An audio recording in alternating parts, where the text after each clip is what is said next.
If you think you've seen a toxic mother-in-law, wait until you hear about Eleanor Pendleton. She ambushed her future daughter-in-law with a brutal ironclad prenup 48 hours before the wedding, smirking as she handed over the pen.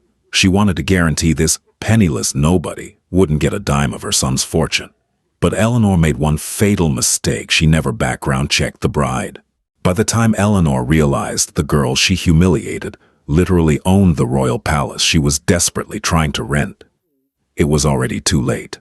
Clara Woods was the kind of girl who blended into the background, and she preferred it that way.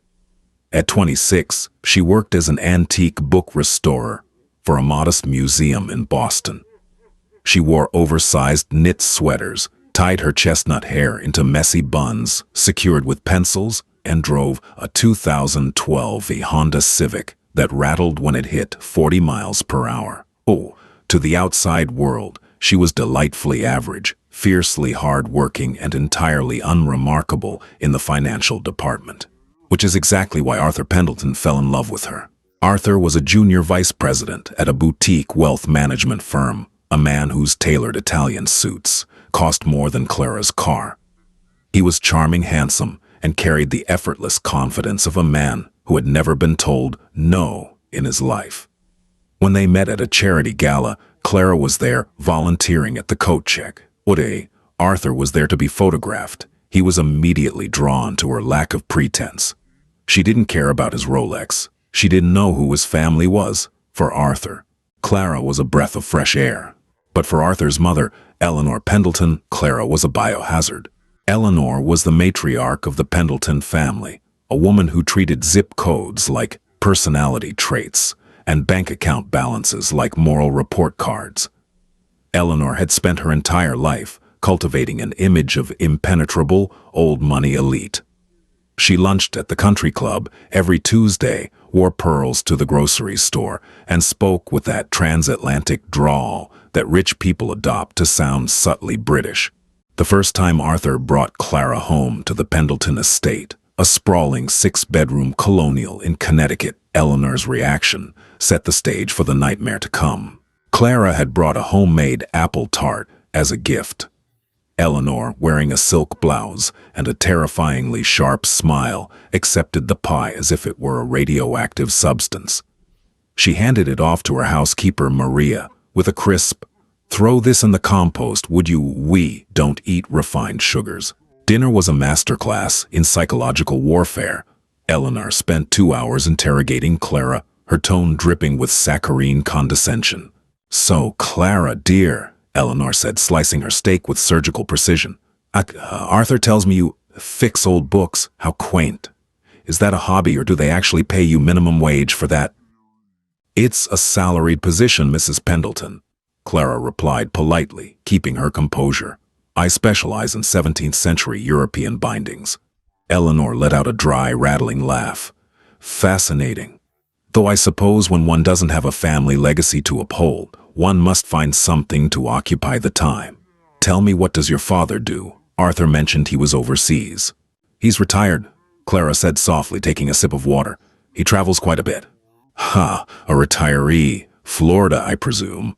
Eleanor smirked, glancing at Arthur, who was suddenly very interested in his mashed potatoes. Clara just smiled. Something like that. What Clara didn't tell Eleanor, what she hadn't even told Arthur, was the truth. Clara's last name wasn't actually Woods. It was Somerset, Clara Josephine Somerset. Her father wasn't a sunburned retiree in a Florida condo. He was Richard Somerset, the Duke of Westford and the patriarch of one of the wealthiest private families in Europe. The Somerset family's net worth was so obscenely high it wasn't even listed on Forbes. They paid people a lot of money to stay off those lists. Clara hadn't grown up in a Boston suburb. She had spent her childhood running through the echoing halls of the Somerset Royal Palace, a 120-room historic estate in England that monarchs frequently borrowed for state dinners. But Clara's father had raised her with a strict rule: wealth attracts vultures. When Clara moved to the States for university, she adopted her mother's maiden name, Woods. She wanted to know that her friends, her colleagues, and eventually her husband loved her for her, not for the billion-dollar trust fund sitting in an offshore account. Arthur had passed the test. He loved her when she wore thrifted clothes. He loved her when they ate dollar-slice pizza. Clara was fully prepared to tell him the truth after he proposed. But then the engagement happened, and Eleanor Pendleton dug her claws in. The moment Arthur slipped a respectable 2-carat diamond ring onto Clara's finger, Eleanor went into full panic mode. To the rest of the high society world, the Pendletons were American royalty. But behind the perfectly manicured hedges of their Connecticut estate, a very different reality was unfolding. Eleanor's husband had passed away 5 years prior, leaving behind a mountain of secret debt, a series of failed investments, and a lifestyle that cost $80,000 a month to maintain. The Pendleton fortune was bleeding out. Eleanor's accountant, a nervous man named Mr. Harrison, had recently informed her that if she didn't downsize within the year, she would be facing bankruptcy. Eleanor's entire survival plan hinged on Arthur marrying an heiress.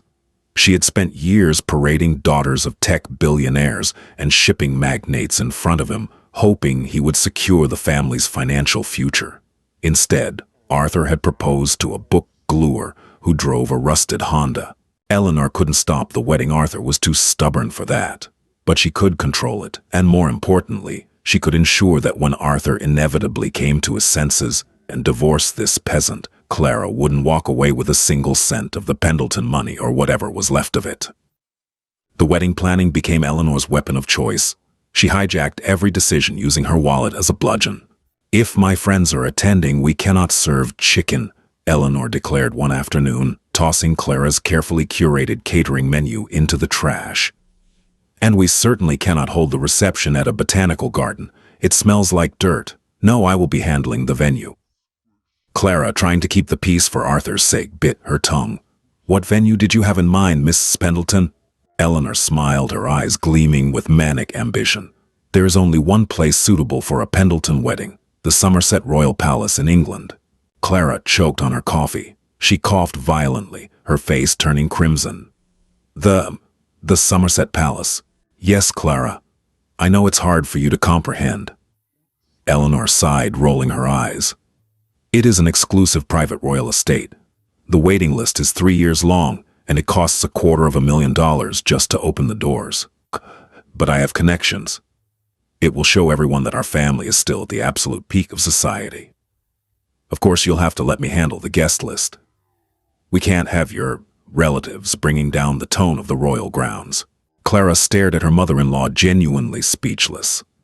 The Somerset Royal Palace, her house, the house where her father currently lived, the house where her childhood bedroom, painted a soft lilac, sat untouched on the east wing. "Mrs. Pendleton," Clara said slowly, choosing her words with extreme care. "The Somerset Palace is notoriously private. They rarely host weddings for non-family members. Are you sure you can secure it?" Eleanor bristled, her posture stiffening. "Excuse me, do not ever question my family's standing, Clara. The Pendleton name opens doors you didn't even know existed. You just focus on finding a dress that doesn't look like it was purchased at a discount rack. Leave the high society logistics to the adults."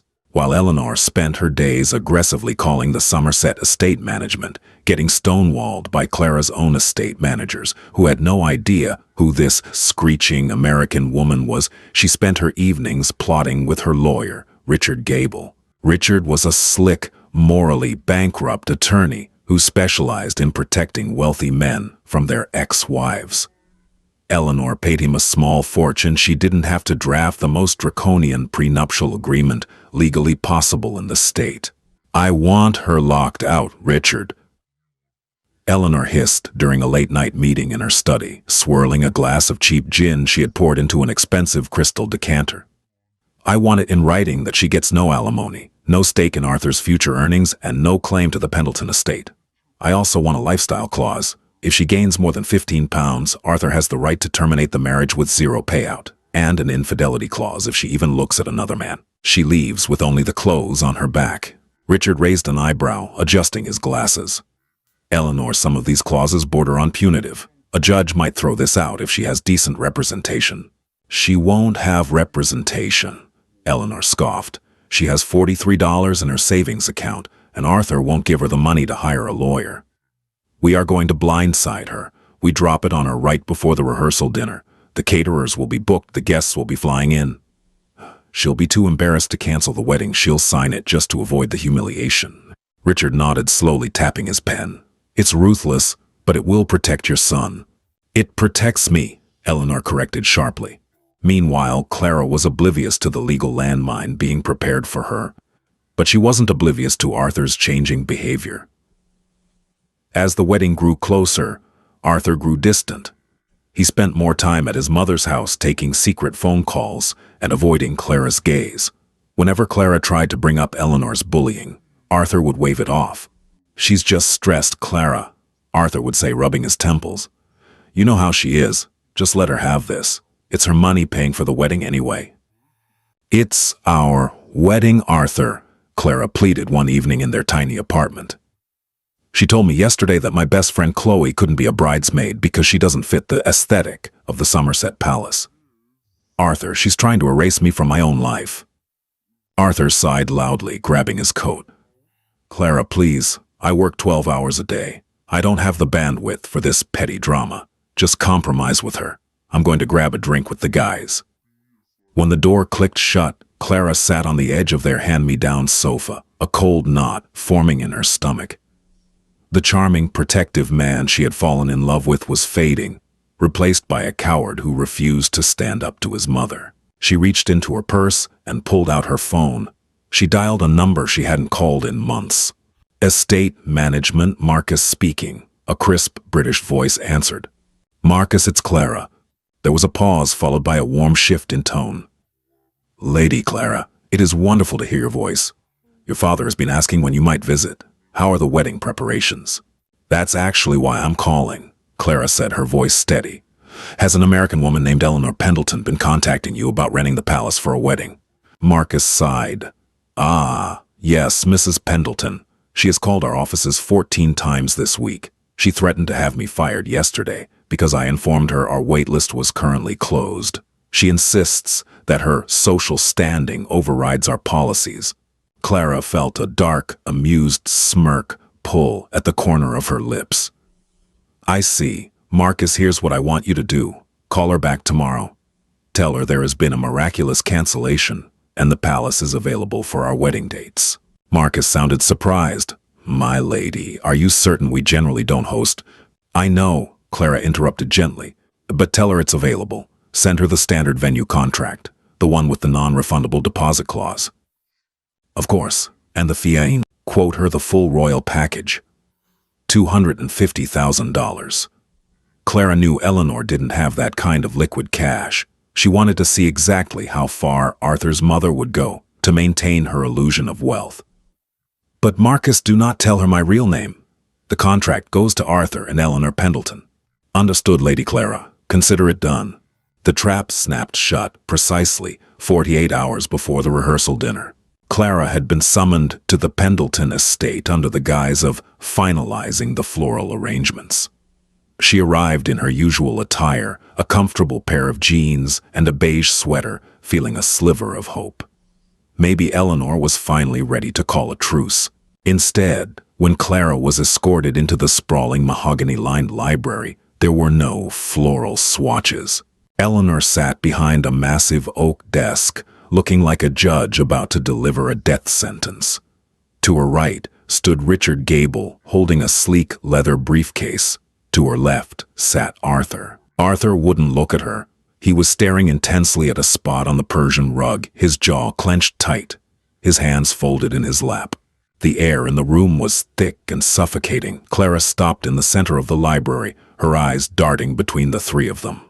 Where are the florist samples? Clara asked, though her heart was already beginning to hammer against her ribs. She knew exactly what this was. Have a seat, Clara, Eleanor said, her voice dripping with forced sweetness.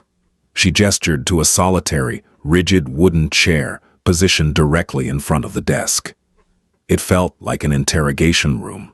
Clara remained standing. What is going on, Arthur? Arthur flinched at her voice. He finally looked up, his eyes filled with a pathetic mixture of guilt and defensiveness. Clara, it's just a formality. Something standard my family does. It's nothing to worry about. Richard Gable stepped forward smoothly, pulling a thick stack of legal documents from his briefcase and placing them on the desk. He slid a silver Mont Blanc pen onto the top page. Miss Woods, Richard began using his polished courtroom voice. This is a standard prenuptial agreement. It outlines the division of assets in the unlikely event of a dissolution of marriage. Mrs. Pendleton simply wants to ensure that Arthur's familial assets remain protected. Clara looked at the document, then at Eleanor. Eleanor's face was an absolute mask of triumph. She looked like a predator that had finally cornered its prey. A prenup, Clara said quietly. She looked at Arthur. We talked about this. You said we didn't need one. You said whatever we built together. I know, Arthur stammered, running a hand through his perfectly styled hair. But Mom made some good points. The firm, the family trust. It's complicated, Clara. If you love me, you'll just sign it. It doesn't change anything about us. It changes everything, Clara said, her voice remarkably steady. She stepped forward and picked up the document.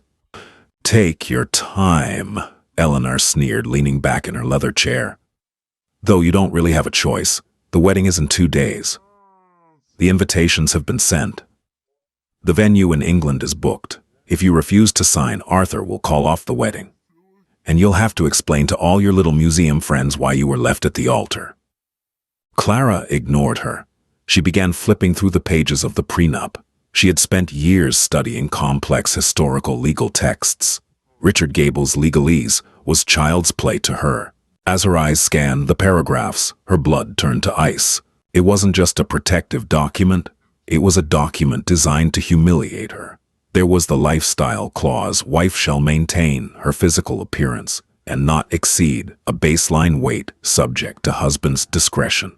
There was the asset clause: in the event of divorce, wife waives all right to spousal support, regardless of the duration of the marriage.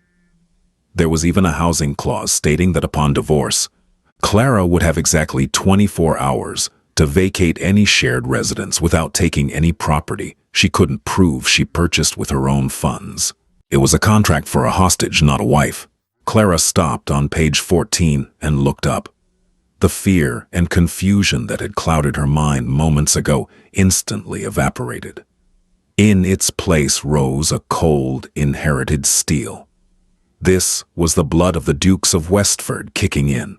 She looked at Arthur. This was the man she had loved. The man she had planned to give her heart to, the man she had planned to share her secret empire with.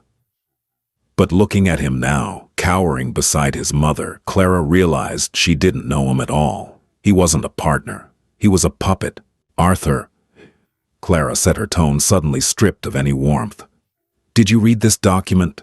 Arthur swallowed hard. I skimmed it. Clara, my lawyer, handled it.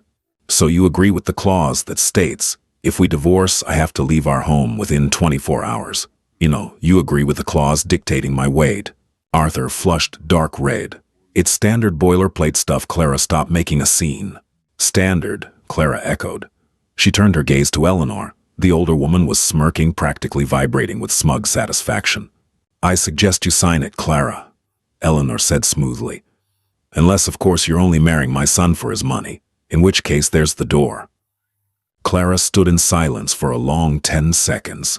The ticking of the grandfather clock in the corner of the library echoed like a metronome, counting down to an explosion. She had two choices. She could throw the document in their faces, reveal who she really was, and walk out. It would be satisfying. It would be loud. But Clara Somerset wasn't raised to be loud. She was raised to be devastating. If Eleanor wanted to play a game of wealth contracts and hidden assets, Clara was going to show her how the real billionaires played it. All right, Clara said softly, a terrifyingly serene smile spreading across her face. Eleanor blinked her smirk, faltering for a fraction of a second. She hadn't expected Clara to look so calm. She had expected tears. She had expected begging. I'll sign it, Clara said, picking up the silver Mont Blanc pen. Arthur let out a massive, audible sigh of relief. Thank God. See, Clara, I knew you'd understand. Clara flipped to the final signature page. She looked down at the blank line designated for Clara Woods. Just a quick question for you, Richard, Clara asked the lawyer, not looking up from the page. A legal contract is only binding if it is signed with the individual's full legal government name. Correct doing otherwise would render it null and void or constitute fraud. Richard frowned clearly, confused by the legal competence of the question. Yes, that is correct. You must use your legal name." "Perfect," Clara whispered. She pressed the pen to the paper. But she didn't write Clara Woods. With flowing, impeccable calligraphy, she signed her true legal name, the name attached to the billion-dollar trusts, the name listed on the royal deeds, the name that was about to financially ruin Eleanor Pendleton. Clara Josephine Somerset. She capped the pen with a sharp click and tossed the document back across the desk toward Richard. "There," Clara said, her voice ringing with finality. "The prenup is signed. My assets are mine and yours are yours." Eleanor snatched the document, a triumphant cackle escaping her throat. "Good girl. At least you know your place. Now run along. Arthur and I have to finalize the payment for the Somerset Palace venue. We leave for England tomorrow." "Yes," Clara said, turning toward the door. "Indeed." She paused with her hand on the brass doorknob, looking back at the three of them, her eyes locked onto Eleanor. "I'll see you at the palace, Mrs. Pendleton. Make sure your check doesn't bounce." With that, Clara walked out of the library, out of the Pendleton estate, and inching to the crisp evening air. She pulled out her phone and dialed her father's direct line. "Dad," Clara said when the deep voice answered. "I'm coming home early, and we need to prepare the estate. We're about to have some very uninvited guests." The Somerset Royal Palace sat on 4,000 acres of pristine Wiltshire countryside, a magnificent limestone behemoth built in the early 17th century. Its sweeping drive was lined with ancient oak trees, leading up to a facade adorned with towering columns, intricate gargoyles, and a pair of massive wrought-iron gates, bearing the Somerset family crest, a roaring lion intertwined with silver ivy. Inside, the walls were lined with original works by Rembrandt and Vermeer, and the ceilings were frescoed by Renaissance masters. It was a place where prime ministers dined and monarchs spent their summers. And on a crisp Thursday afternoon, Eleanor Pendleton arrived in a rented silver Bentley, fully intending to treat the palace staff like her personal serfs. Arthur sat in the passenger seat, his stomach twisting into anxious knots. Clara had vanished immediately after signing the prenuptial agreement. She hadn't returned his calls, answered his texts, or been at their apartment when he went to pack. Her only communication had been a terse email, stating she would meet them at the venue. "Look at this place, Arthur." Eleanor breathed, pressing her manicured hand against the Bentley's window as they rolled past the immaculately sculpted botanical gardens. "This is what happens when you assert yourself. I told you I could secure it. The Pendleton name commands respect even across the pond. I expect you to take plenty of photos for the country club newsletter." The Bentley rolled to a stop at the grand portico. Before the chauffeur could even put the car in park, the heavy oak doors of the palace swung open. A team of 6 footmen, dressed in immaculate charcoal gray livery, descended the stone steps. Leading them was Alastair, the chief estate manager. Alastair was a man in his late 50s with posture so rigid he looked as though he had swallowed a steel rod. Eleanor stepped out of the car, adjusting her oversized Chanel sunglasses. "Take the bags to the master's suite," she barked, waving a hand vaguely at the footman. "And be careful with the Louis Vuitton trunks. They are vintage. And you," she pointed a sharp crimson fingernail at Alastair. "I am Mrs. Eleanor Pendleton. I expect a chilled bottle of Dom Perignon waiting in my room. The 2008 vintage if you have it." Alastair did not blink. He offered a slight, perfectly calibrated bow that somehow conveyed absolutely zero respect. "Welcome to Somerset Palace, madam." Alastair set his voice a smooth, icy baritone. "We have prepared the East Wing guest quarters for your party. The footman will attend to your luggage." Eleanor stopped dead in her tracks, her jaw dropping. The guest quarters? I'm paying $250,000 for this venue. I am the mother of the groom. I will be staying in the royal suite." "I am afraid that is impossible, madam," Alastair replied smoothly, clasping his hands behind his back. "The royal suite, as well as the entire West Wing, is strictly reserved for the private use of the owners. It is currently occupied." "Occupied?" Eleanor's voice went up an octave. "By whom? Tell them to move. I signed a contract." "Your contract, madam, grants you access to the public grounds, the Grand Conservatory, for your dinner and the chapel for the ceremony." Alistair stated, his tone unwavering. "It does not grant you access to the family's private residence. If you find this unsatisfactory, we can arrange for transport to a local hotel. I believe there is a Premier Inn just off the M4. Arthur, mortified, grabbed his mother's arm. "Mom, please, stop it. The guest quarters are fine. Let's just go inside. I need to find Clara." Eleanor yanked her arm away, her face flushing with indignant rage, but she bit her tongue. She couldn't risk a breach of contract, not when her bank account was currently running on fumes. To pay the exorbitant venue fee, Eleanor had secretly liquidated the last of Arthur's late father's life insurance policy and maxed out 3 high-yield credit cards. She was financially drowning, but she would rather choke on seawater than let anyone see her sink. While Eleanor raged in the driveway, the true owner of the palace was sitting in the West Wing library, sipping Earl Grey tea from a bone china teacup. Clara had not flown commercial. She had bypassed Heathrow entirely, flying out of Boston on her father's private Gulfstream GE650, landing smoothly at RAF Breeze Norton, where a private security detail had whisked her home. She looked out the massive bay window, watching Eleanor scream at the estate manager.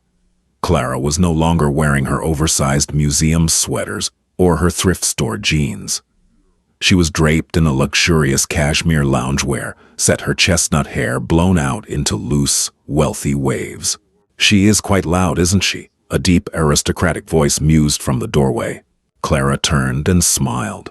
Richard Somerset, the Duke of Westford, stood by the heavy oak doors. He was a tall, imposing man, with silver hair at his temples and piercing gray eyes. He wore a perfectly tailored tweed hunting jacket, looking every inch the British billionaire. "She is a nightmare, Dad," Clara said softly, setting her teacup down on the mahogany table. But she's a nightmare who thinks she holds all the cards." "You signed the document?" the Duke asked, walking over and placing a warm hand on his daughter's shoulder. "I did," Clara confirmed, "with my full legal name, the one attached to the family trust. I gave them exactly what they asked for. An ironclad agreement that ensures what is theirs, and what is mine. The Duke let out a low, rumbling chuckle. "Oh, my brilliant girl. When that American lawyer realizes he just drafted a legal wall protecting the Somerset fortune from his own client, he is going to need a cardiologist." He paused, looking down at his daughter with a sudden surge of protectiveness. "And the boy Arthur." Clara's smile faded. She looked back out the window, watching Arthur trudge up the stone steps behind his mother, looking like a beaten dog. "He chose his side, Dad. Tomorrow he can live with it."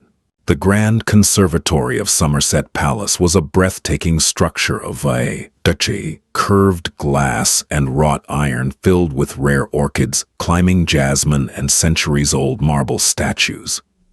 As the sun set, casting a golden hue over the Wiltshire countryside, the space was illuminated by hundreds of floating candles. The Pendleton guests, about 50 of Eleanor's closest country club cronies, who had flown out on short notice to bask in the glory of a royal venue, were mingling and drinking copious amounts of champagne. Eleanor was in her element. She wore an emerald green Oscar de la Renta gown, sweeping through the room, loudly taking credit for everything in sight. "Yes, the orchids are flown in from Madagascar," Eleanor boasted to a group of heavily Botoxed women, swirling her champagne glass. "I told the estate manager I would accept nothing less. And the caviar beluga, of course. Arthur's bride wanted pigs in a blanket. Can you imagine I had to step in and save the poor girl from her own pedestrian tastes?" In reality, Eleanor's catering contract only covered dry roasted chicken and a cash bar. Clara had quietly intercepted the order that morning, instructing the palace kitchens to upgrade the entire menu to the highest tier of Michelin star quality: Wagyu beef, beluga, caviar, and vintage Bollinger champagne. Clara wanted Eleanor to put on a show. She wanted the height of Eleanor's arrogance to be documented by every guest in the room before the rug was pulled out from under her. Arthur stood by the arched doorway, looking miserable in his Tom Ford tuxedo. He kept checking his phone. It was 7:30 p.m. The dinner was well underway, and there was still no sign of the bride. "Where is she?" Arthur hissed, cornering Eleanor by the string quartet. "Half the guests are asking where Clara is. This is humiliating." "Oh, calm down," Eleanor dismissed, checking her reflection in a silver spoon. "She's probably terrified. The girl is out of her depth. She's probably up in the guest quarters trying to figure out which fork to use. Let her hide. It gives me more time to entertain." Suddenly, the low hum of conversation in the conservatory died out. The string quartet abruptly stopped playing their Mozart piece, instantly transitioning into a sweeping, regal, classical waltz. Arthur turned toward the grand staircase at the far end of the conservatory. Clara had arrived. A collective gasp echoed through the room. Even Eleanor dropped her champagne glass, the crystal, shattering against the marble floor. Clara did not look like the timid, sweater-wearing book restorer from Boston. She looked like a devastatingly powerful monarch stepping onto a battlefield. She was wearing a custom scarlet Alexander McQueen gown that hugged her figure before cascading into a dramatic sweeping train. Around her neck rested a necklace that made Eleanor's vintage pearls look like plastic beads from a toy store. It was a flawless 50-carat diamond collar, a Somerset family heirloom that had once been worn by Queen Victoria. But it wasn't just her appearance that shocked the room, it was the staff. As Clara descended the stairs, the imposing estate manager, Alistair, stepped forward. He didn't just bow his head, he offered a deep, formal reverence, extending his hand to assist her off the final step. "Good evening, my lady," Alistair said, his voice carrying across the silent room. "Thank you, Alistair," Clara replied, her voice smooth, as velvet, dripping with an authority Arthur had never heard before. "The conservatory looks exquisite tonight. We live to serve my lady," Alistair murmured, stepping back into the shadows. Eleanor's face was a mottled shade of puce. She marched across the marble floor, her heels clicking aggressively, completely ignoring the shards of broken glass she stepped on. "What is the meaning of this?" Eleanor hissed, grabbing Clara's arm, her fingers digging into the scarlet silk. "Where did you rent that dress, and why on earth is the staff calling you my lady? Did you pay them to do that? You are making a mockery of my event." Clara slowly looked down at Eleanor's hand gripping her arm. She didn't flinch. She just stared at it until Eleanor, feeling a sudden, inexplicable wave of intimidation, slowly released her grip. "I didn't rent the dress, Mrs. Pendleton," Clara said, her voice dangerously calm. "And the staff is simply observing proper etiquette. It is considered polite to greet the host." "The host?" Eleanor barked a harsh, ugly laugh. "I am the host. I paid for this venue." Before Clara could respond, Arthur pushed his way through the crowd, his face pale. "Clara, you look incredible. Where have you been?" "We need to go greet the Johnsons. They flew in from Greenwich." Clara looked at the man she was supposed to marry in less than 24 hours. He looked small to her now, weak. "In a moment, Arthur," Clara said politely. "First, there is someone I would like you both to meet." She gestured toward the top of the staircase. A man was descending. He wore a bespoke midnight blue tuxedo, carrying himself with a terrifying, quiet power. As he walked past the waitstaff, every single one of them bowed deeply. Eleanor squinted. "Who is that? Did you invite one of your little museum friends? I specifically told you the guest list was closed." "Mrs. Pendleton, Arthur," Clara said, her eyes flashing with dangerous amusement. "I'd like to introduce you to my father." Richard Somerset stepped up beside his daughter. He looked at Eleanor the way one might look at a particularly unpleasant insect on their shoe. "A pleasure," Richard said, though his tone suggested it was anything but. Eleanor sniffed, looking the older man up and down. She noted the lack of flashy designer labels. Real billionaires don't need them, and wrongly assumed he was just a poor retiree who had scraped together enough money to rent a decent suit. "Yes, well," Eleanor said haughtily. "Welcome to the Somerset Palace, Mr. Woods. I suppose you've never seen anything quite like this. Try not to touch the tapestries. They are priceless, and I am the one liable for any damages on the contract." Richard Somerset didn't get angry. He simply smiled, a slow, predatory smile. He glanced at Clara, then back to Eleanor. "I will do my utmost to keep my hands to myself, Mrs. Pendleton, the Duke replied smoothly. Though I must admit I am quite familiar with the tapestries. My great-great-grandfather commissioned them in 1842. Eleanor blinked. Once, twice. Her brain clouded by cheap gin and massive ego struggled to process the sentence. "Excuse me," Eleanor stammered. "You're what?" Arthur, however, was not as slow. He looked at the Duke, then at Clara, then at the massive oil painting hanging above the fireplace behind them. It was a portrait of a 19th century lord. The man in the painting had the exact same piercing gray eyes and sharp jawline as the man standing in front of him. "Clara," Arthur whispered, his voice trembling. "What is going on?" "Just enjoying dinner, Arthur," Clara said brightly. "Why don't you get your mother a fresh glass of champagne? I think she's going to need it."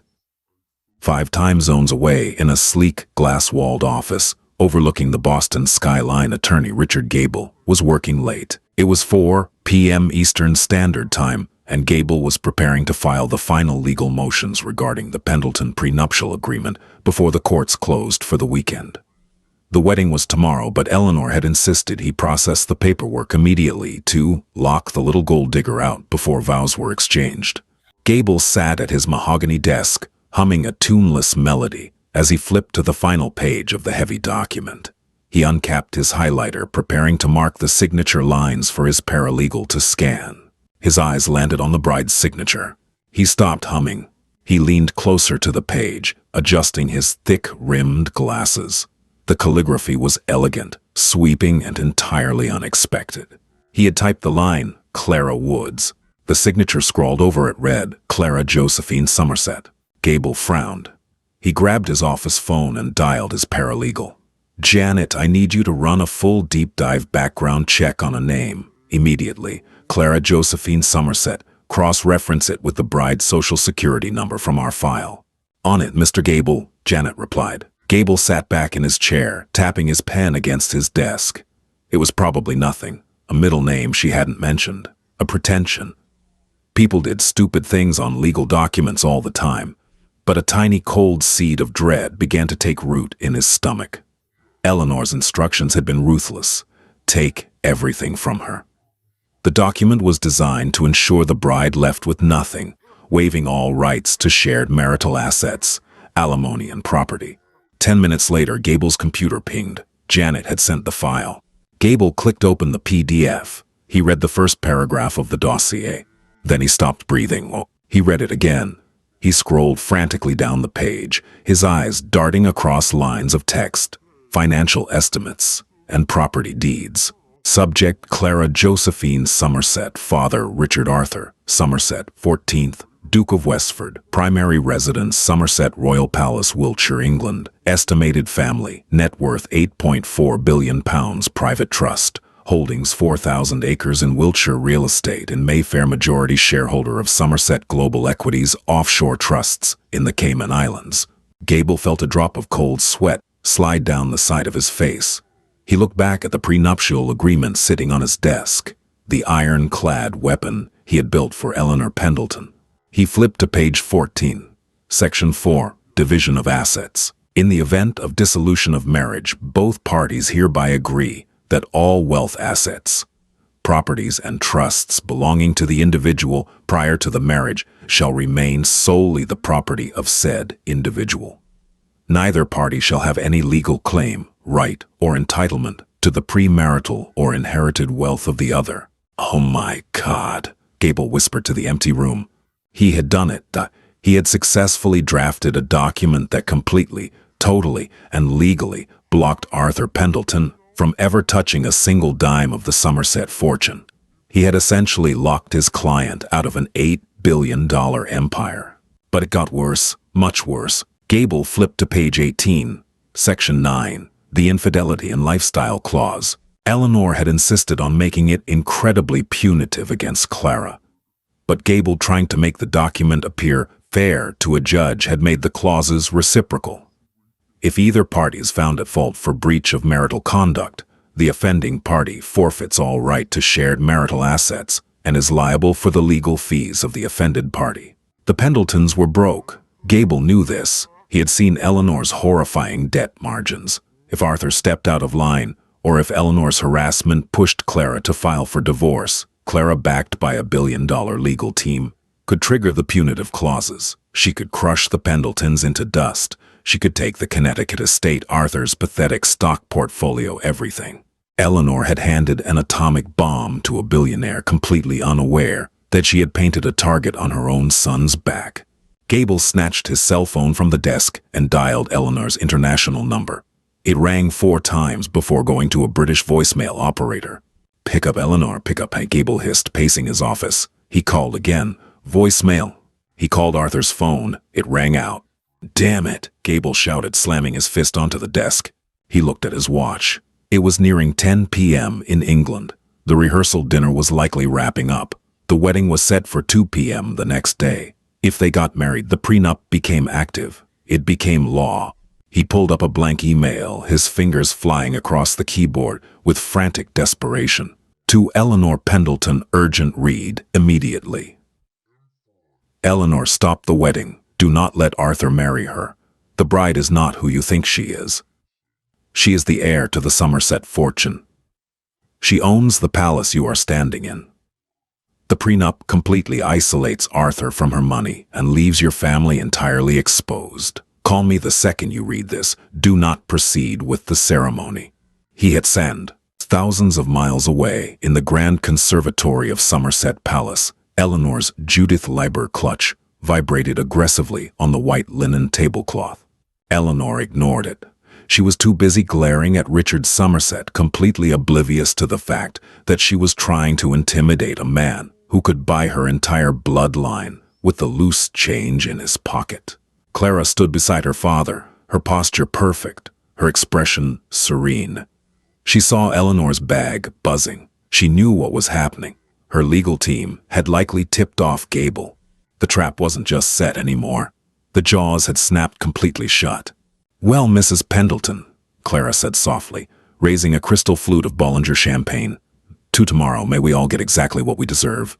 The grand conservatory was humming with the quiet, expensive chatter of the American elite.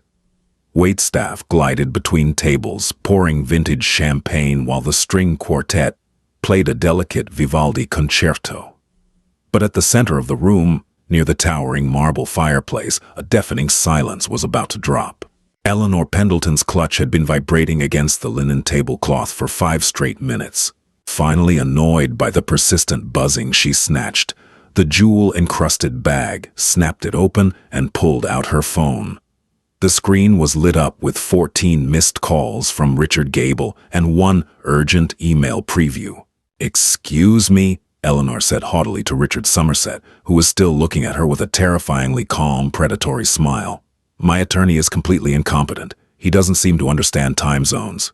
She tapped the email. Clara stood perfectly still, watching her mother-in-law's face.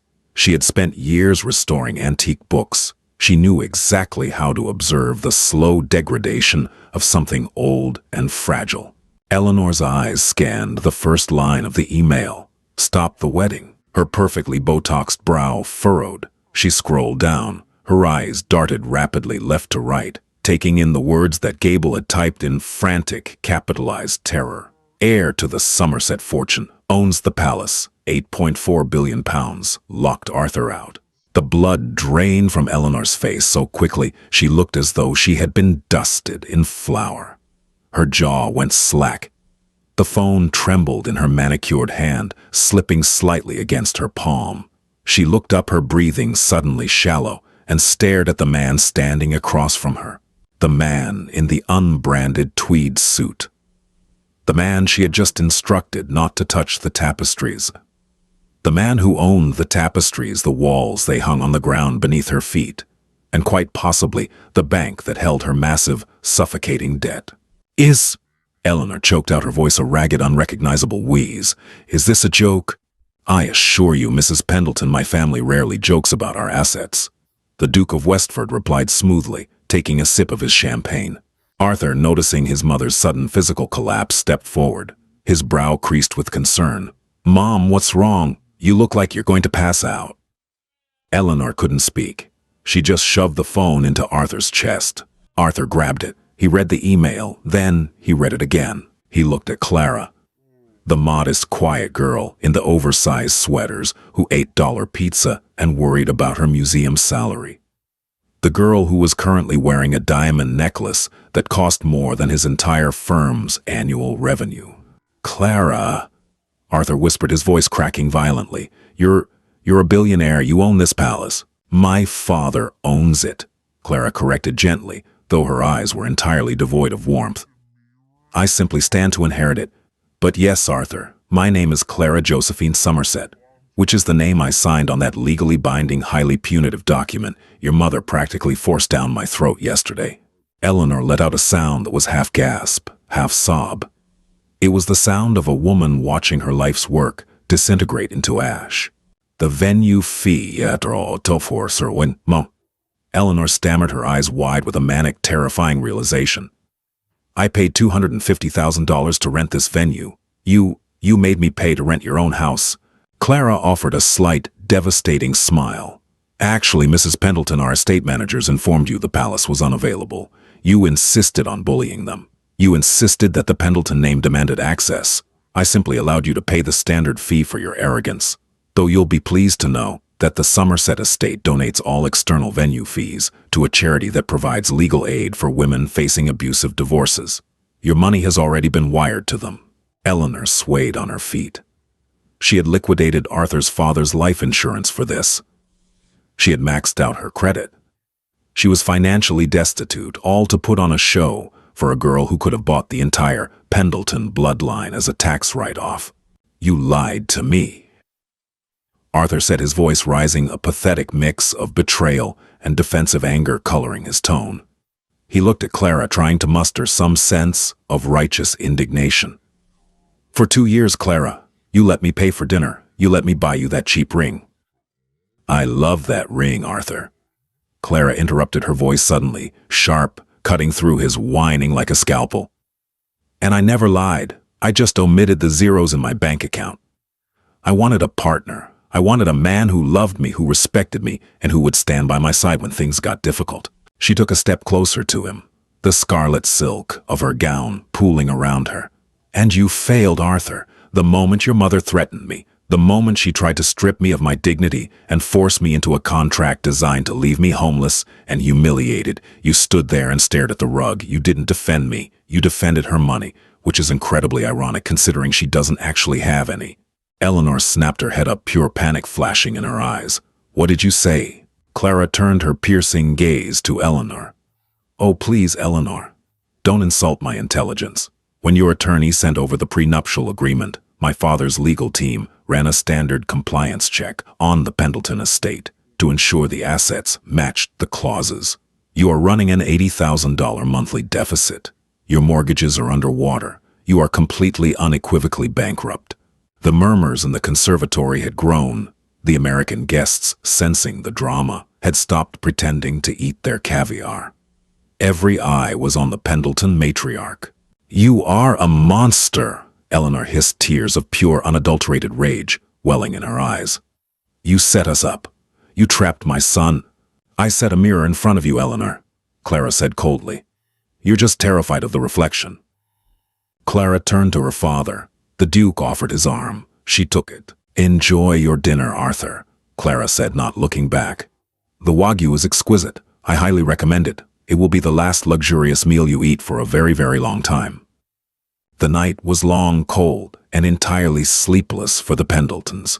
Banished to the East Wing guest quarters, which Eleanor now realized was a monumental insult considering the sheer scale of the palace. Eleanor spent 8 hours pacing the antique rugs, drinking miniature bottles of gin from the minibar, and screaming at Richard Gable on the phone. Tear it up, Eleanor shrieked into the receiver at 3 a.m. File an injunction, claim she signed it under duress, claim fraud. Eleanor, she used her legal name. Gable yelled back, equally exhausted and terrified. She didn't commit fraud. She just didn't use the pseudonym you assumed was her legal identity.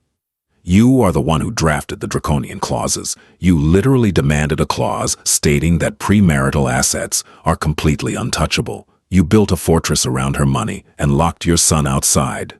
She deceived us. She protected herself from you, Gable snapped. Eleanor, listen to me very carefully. Do not antagonize her further. The punitive clauses in that document state that if either party breaches marital conduct, they are liable for the other's legal fees. Do you know what a team of British billionaire estate lawyers charges per hour? If you make her angry, she won't just leave Arthur with nothing. She will sue you into a crater. You need to fix this. You need to get that wedding back on track, or you are ruined. When the sun rose over the Wiltshire countryside, casting a beautiful morning light through the towering windows, Eleanor had formulated a plan. It was a desperate, humiliating plan, but survival was all that mattered now. She needed Arthur to marry Clara. Once they were married, she could slowly work on Arthur to convince Clara to amend the prenup. Clara had loved him once. She could be manipulated again. At 9 a.m., Eleanor dragged a pale, hungover-looking Arthur out of his room and marched him across the courtyard toward the West Wing. They were stopped at the grand iron gates, separating the private residence from the public grounds, by two massive security guards wearing earpieces and dark suits. "Let us through," Eleanor demanded, plastering on a fake trembling smile. "I am the mother of the groom. We need to speak to the bride." The guard didn't move. "Lady Clara is not receiving visitors." "Tell her it's Arthur," Arthur pleaded, stepping forward. "Please, just tell her I need 5 minutes." 10 minutes later, the heavy oak doors of the West Wing opened.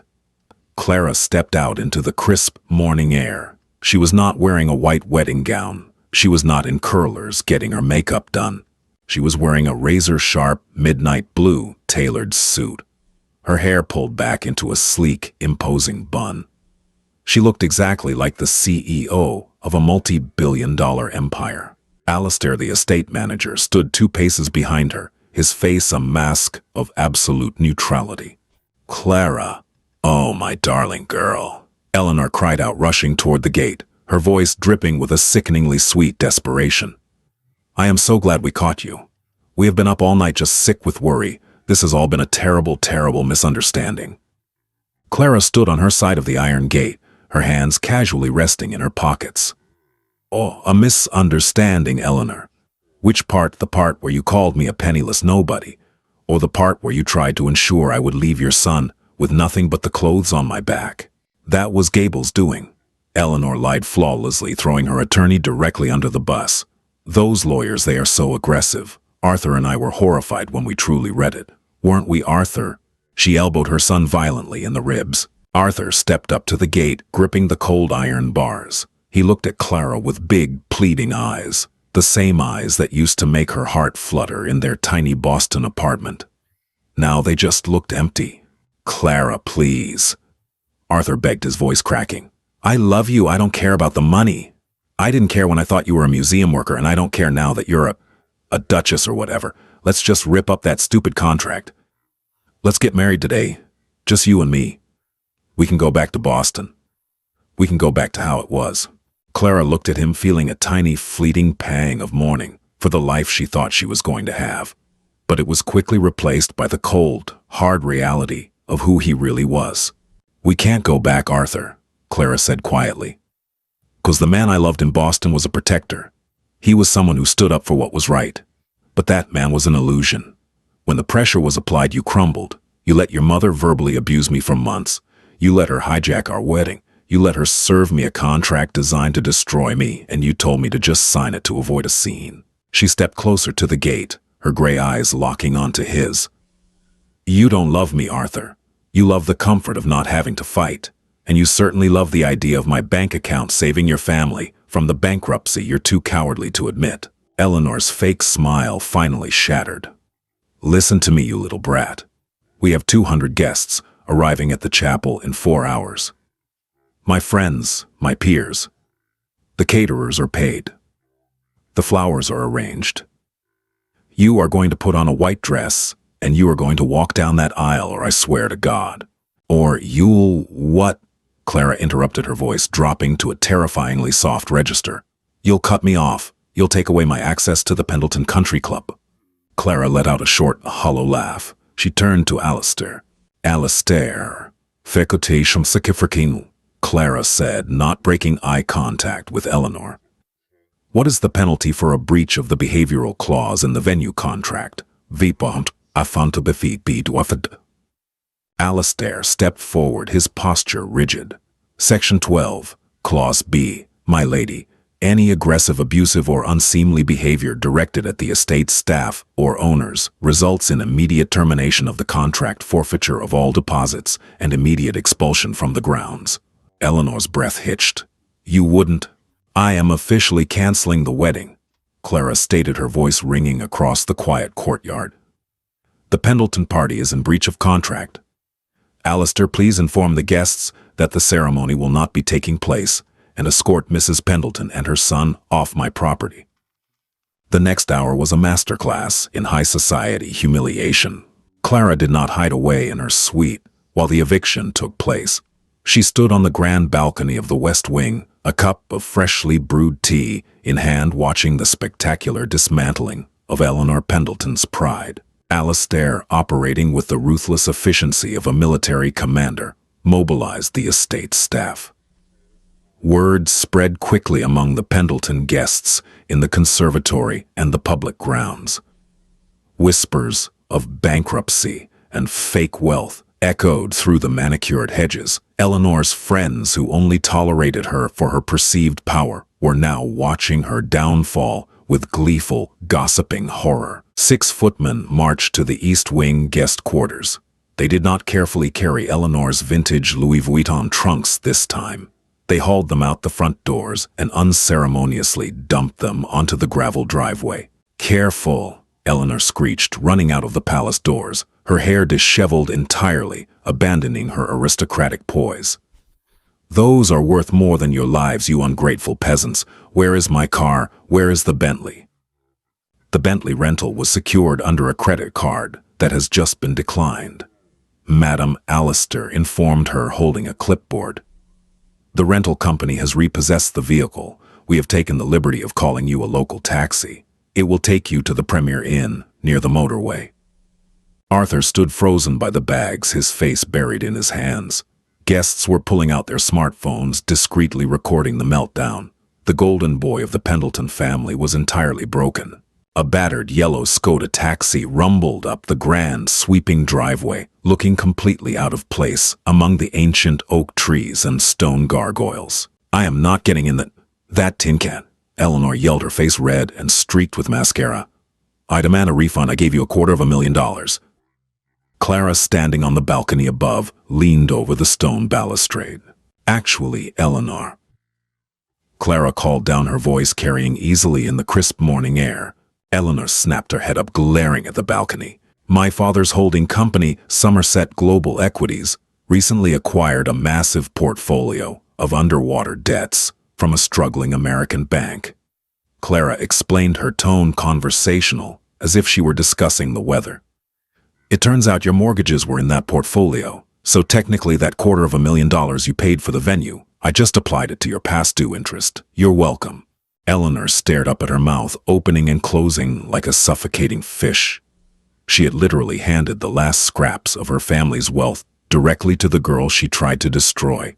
Get in the car, Mom, Arthur said, his voice entirely dead. He grabbed a trunk and shoved it into the boot of the small taxi. It's over, just get in the car. Eleanor, realizing that her entire world, her fake money, her country club, standing her son's future, had just been eradicated in a single weekend, finally broke. She let out a loud, ugly sob, covering her face, as she practically crawled into the back seat of the yellow taxi. Arthur paused before getting in. He looked up at the balcony. He looked at Clara, the woman who could have given him the world, the woman he had thrown away because he was too weak to stand up to a bully. I'm sorry, Clara, Arthur yelled up, his voice cracking with genuine remorse. Clara looked down at him. She didn't smile. She didn't gloat. She just looked at him with profound pity. Goodbye, Arthur, she said. She turned away from the balcony, walking back into the warmth of her ancestral home, leaving the Pendletons behind forever. The yellow taxi sputtered down the long, oak-lined driveway, carrying the ruined matriarch and her spineless son out of the royal gates, never to return. Clara Somerset went back to Boston 2 weeks later. She didn't return to the museum, but rather took over her father's charitable foundation. Using the Somerset billions, to ensure that women who were financially abused by their partners had the legal representation they needed to fight back. And Eleanor Pendleton, 3 months later, the Connecticut estate was foreclosed upon. With no wealthy bride to save them, the Pendletons were forced to move into a 2-bedroom apartment at a distinctly unremarkable zip code. Eleanor still tries to lunch at the country club, but strangely, her membership card is always mysteriously declined. And that is how a billionaire heiress completely dismantled a toxic mother-in-law without ever breaking a sweat. Eleanor tried to use a brutal prenup to trap Clara, but ended up legally locking her own son out of an $8 billion fortune and paying her own victim $250,000 to do it. The absolute panic when they realized they were trying to evict the owner of the royal palace is truly the ultimate karma. If you loved watching Clara serve this cold hard justice, smash that like button, share this video with your friends, and subscribe for more epic revenge stories.